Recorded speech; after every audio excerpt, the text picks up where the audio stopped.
ማሳሰቢያ ይሄ ቪዲዮ እንደ በቃ አርገው የተለመዱ ኮልኮሌ ምክሮች የሚነሱበት አይደለም። አሁኑኑ መጠቀም የምትችላቸው ወደምትወደው ነገር እንድትቀርብ የሚያግዙ እውነተኛ ጥቆማዎች የሚነሱበት እንጂ። ኦልራይት ዴን በቀጥታ ወደ ጉዳዩ እንግባ። እንዳለመታደሉ ነው ያለንበት ማህበረሰብ ውስጥ በጣም ብዙ ሰዎች ደባሪ የሚባል ህይወት ይኖራሉ። የተለመደ ቀዝቃዛ ስሜት ያንጸባርቃሉ። የማይወዱትን ስራ ይሰራሉ።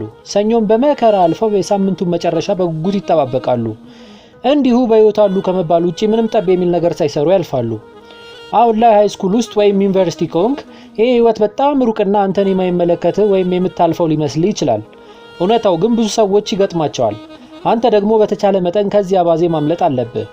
ስለዚህ ስለ ደቀ መዝሙሬ ግድ ስለሚሰጠኝ ዛሬ የምወደውን ነገር ለማግኘት የተከተልኩትን ፕሮሰስና ገና በወጣትነትህ የምርም የምትፈልገው ነገር ላይ ብቻ ትኩረት ማድረግ እንደምትችል አሳያለሁ። አንደኛ ማድረግ ወይም መሞከር የምትፈልጋቸውን ነገሮች በጠቅላላ ዘርዝረ ጻፋቸውና መሞከር ጀምር። በቴሌግራም እና በአካል ጥቂት የማይባሉ ሰዎች የምወደውን ነገር በትክክል ካላወቅኩ እንዴት ፓሽኔን መከተል እችላለሁ ብለው ይጠይቁኛል። ይሄን ስሰማ ደግሞ ሁሉ ጊዜ ተመሳሳይ መልስ ነው የምሰጣቸው። ነገሮችን መሞከር ካልጀመርክ ፓሽንህን እንዴት ልታውቀው ትችላለህ የሚል ነው። ራስህን በዛ መስመር ስታስበው የሚያጓጓህ ቢያንስ 10 ነገሮችን በመጻፍ እንድትጀምር እመክርሃለሁ። ልትሞክራቸው የምትፈልጋቸው ነገሮች ወይም ደግሞ ከዚህ በፊት ሞክረከው ግን በቁም ነገር እንዳትከተለው በጊዜ ወይም በተለያዩ ምክንያቶች ሳትችል የቀረው ነገር። 10 ማሰብ ካልቻልክ ከ5 ጀምር ወይም 3 ወይም 1 ራሱ ቢሆን 1 ከምንም ይሻላል። ዋናው አስተሳሰብህ ነው።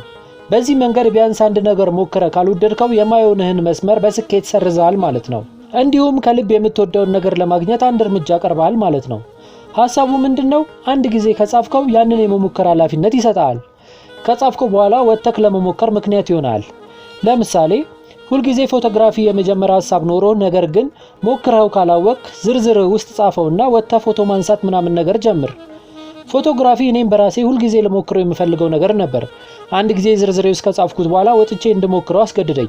ከተወሰኑ ወራቶች በኋላ በሳምንት ውስጥ በዛ ላለ ጊዜ ወጥቼ ፎቶ ማነሳበትና ለሰዓታት ኤዲት የማደርግበት ደረጃ ላይ ደርሼ ነበር። ሁሉ ጊዜ መሞከር የምፈልገውን ነገር በማድረጌ ብቻ የምወደውን ነገር አገኘው።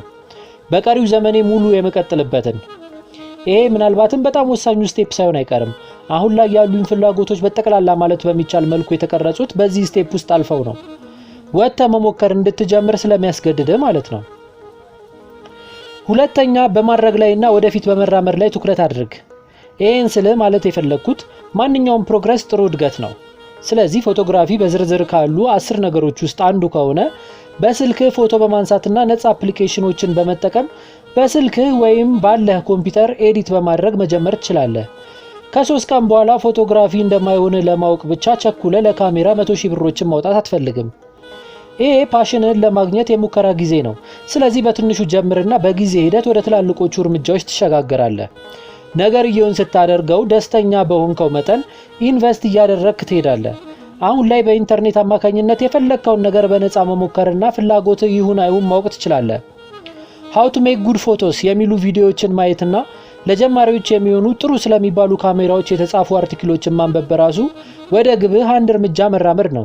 ምክንያቱም ይሄን በማድረግ ይሄን ነገር የምርም ተወደው እንደሆነና እንዳልሆነ ማወቅ ትችላለህ። ዋና ዓላማህን እንዳትረሳ። ዓላማህ የምርም በጣም የምትወደውን ነገር ማግኘት ነው። ስለዚህ ዝርዝር በማውጣት የምትፈልጋቸውን ነገሮች ማጥበብ ትችላለህ። እንዲሁም በየቀኑ ለመሞከር አጀንዳ ይኖራል። በየቀኑ በመጠኑም ቢሆን መሞከር ኢንተረስት ይኑርህ አይኑርህ ሊያሳይ ይችላል። ጥሩ ካሜራ መግዛት አልችልም የሚል ቀሽም ምክንያት ከማቅረብ ይልቅ በዛ ላይ ገና ከጅምሩ እነዚህ ነገሮች ላይ ብዙ ገንዘብ ማውጣት በራሱ ትርጉም አይሰጥም። ምክንያቱም የጀመርከውን ነገር ላትወደው የምትችልበት ሰፊ እድል ስላለ በትንሹ ጀምር። እየሞከርካቸው በሄድኩ ቁጥር ብቻ ቀስ እያልክ ኢንቨስትመንትን እየጨመርክ ትሄዳለህ። ሶስተኛ በዚያ ያሉ ፍላጎቶች ይኑርህ። በጣም ብዙ ሞቲቬሽናል ተናጋሪ ሰዎች አንድ የምትወደውን ነገር ፈልገህ እዛ ላይ ብቻ ፎከስ እንድታደርግ ሲያስተምሩ ሰምተህ ይሆናል። እኔ ግን ይሄ ምክር ግማሹ ብቻ ትክክል እንደሆነ ነው ማስበው። እውነታው ግን ሰው እንደመሆናችን መጠን በጊዜ ሂደት በጣም ብዙ ነገሮችን ማወቃችን የማይቀር ነገር ነው። ከአንድ በላይ ነገሮችን ልንወድ እንችላለን። ስለዚህ አሁን ያለንበት ጊዜ እንደ አድቫንቴጅ ውሰድና በጣም ብዙ ልማዶችና ፍላጎቶች ይኑርህ። አንድ በጣም ዋና ፓሽን ሊኖርህ እንደሚገባም አስባለሁ። ምክንያቱም ካለ ጊዜ ውስጥ አብዛኛውን ለሱ ልትሰጠውና ትርጉም የሚሰጥ ነገር ልትሰራበት ይገባል። ይህ በእንዲህ እንዳለ ግን ከዚህ ውጪ ሌሎች ነገሮች ያስፈልጉዋል። እነዚህ ሌሎች ፍላጎቶች አይምሮህን ዘና በማድረግ ሁልጊዜ አንድ ነገር ላይ ብቻ ትኩረት በማድረግ ከሚፈጠር ጫና ይታደጉዋል። በተጨማሪም የመስሪያ ሰዓት ሲደርስ ይበልጥ ትኩረት እንድታደርግና ነፃ የሆነ አይምሮ እንዲኖር ያግዟል። ለምሳሌ እኔ በግሌ የጠበሳ ጥበብ ንጉስ ከመሆንና ቪክቶሪያ ሴክሬት ሞዴል ከሚመሳሰሉ ሴቶች ጋር ሴክስ ከማድረግ ባለፈ የኔ ዋና ፓሽን ይሄ ዩቲዩብ ቻናል ነው። አዎ አሁን እያየከው ያለከው ዋና ዓላማው አንተን የሚገርምና የተሻለ ማንነትህ ላይ እንድትገኝ ማገዝ ነው። በሌላ የህይወቴ ክፍሎችም ስኬታማ ነኝ ማለት ይቻላል። ስለዚህ አሁን ሰውን ማገዝና እነሱም ደስተኛና ስኬታማ እንዲሆኑ መርዳት የምወደው ነገር ሆኗል። አሁን ላይ ይሄ ዋና ፓሽን ሆኖ ሳለ ሌሎች ፓሽኖችም አሉኝ። ፎቶግራፊ፣ ስፖርት፣ ስነ ጽሁፍ፣ ንባብ፣ ኳስ ጨዋታ፣ ቪዲዮ ጌሞችና ከመወዳቸው ሰዎች ጋር ጊዜ ማሳለፍ የሚጠቀሱ ናቸው።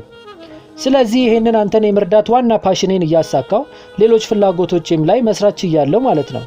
እያንዳንዱን የምትወደውን ነገር በየቀኑ ማድረግ አይጠበቅብህም፣ ግን ደግሞ ይበልጥ ደስተኛና የተሟላ ህይወት ልትኖርበት የምትችለውን መንገድ ባላንስ አድርጎ ፕሮግራም ማድረግ ግን ያንተ ኃላፊነት ነው። በየቀኑ ልታደርገው የምትጓጓለት ቢያንስ አንድ ነገር ይኖራል። እንደገና ደግሞ በየቀኑ የምትሰራው ደስ የሚል ነገር ሲኖር ቀንህን አዲስና ፍሬሽ ያደርገዋል። በየቀኑ ተደጋጋሚ ነገር ከሚሆን ይልቅ ለየት ያለ ሲሆን የተሻለ ስሜት አለው። አራተኛ የሆነ ነገር ስራ። ይሄንን ከዚህ በፊት ብየዋለሁ ግን ደግመዋለሁ። የሆነ ነገር ስራ። ራስህን፣ አስተሳሰብህን፣ ሰውነትህን እያሳደግክ ትመጣለህ። አዲስ ነገር በመሞከርክ ቁጥር አዲስ ዕውቀት ትጨብጣለህ። ድምር ውጤቱ ደግሞ ራስን ማሳደግ ነው።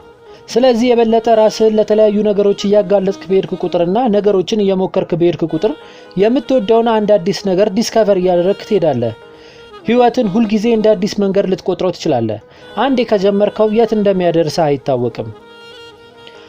በጥቅሉ ማድረግ ወይም መሞከር የምትፈልጋቸውን ነገሮች በዝርዝር ጻፍና የምርም ፓሽን ይሆኑ እንደሆነ ለማወቅ መሞከር ጀምር።